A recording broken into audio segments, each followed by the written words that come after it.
Yaton Yumana Amba worship. Yasi. India and then a radiant coupon ama the ma Asia. With the Nasi. Amen.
So people who say me put to Panya. So people who say to Juma. So people who say me yes of Juma. Me papa who me ankasan kasa wo. Now the near was so me some amanda you from Adamson on which I'm intention see.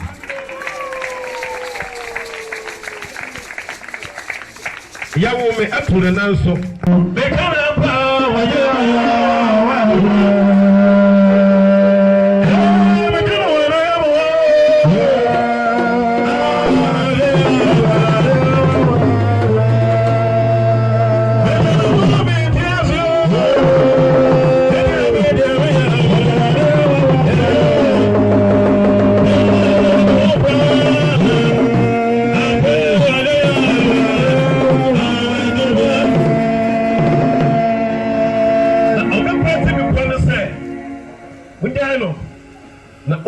yes, on my people and trouble. That's what me, yeah. Now, maybe I said, I got Mr. Papa. Doctor. Yes. Prophet. David. Yeah, what the account. Labi. My friend, what I say. I grow one. Let me at the Asaka Grapple. Remember Pati Jumui. Two person cancer. Number 2, Kasua. Lion Papa. Lion Father. Tijemu dear. The nurse to jump. Your papa, your father, the pastor. Now what do you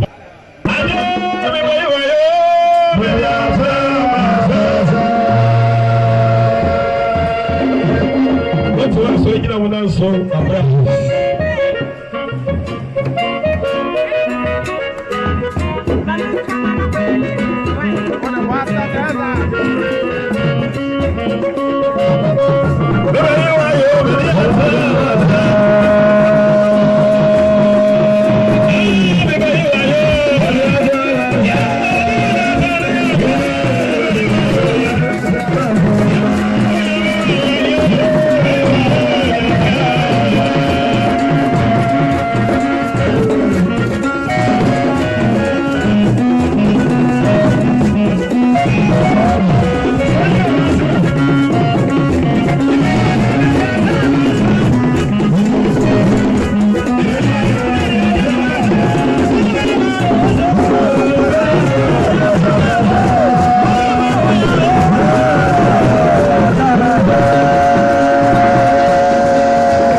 ɛyɛ na mede aseda kɛseɛ ma yɛtwadi ampo nyame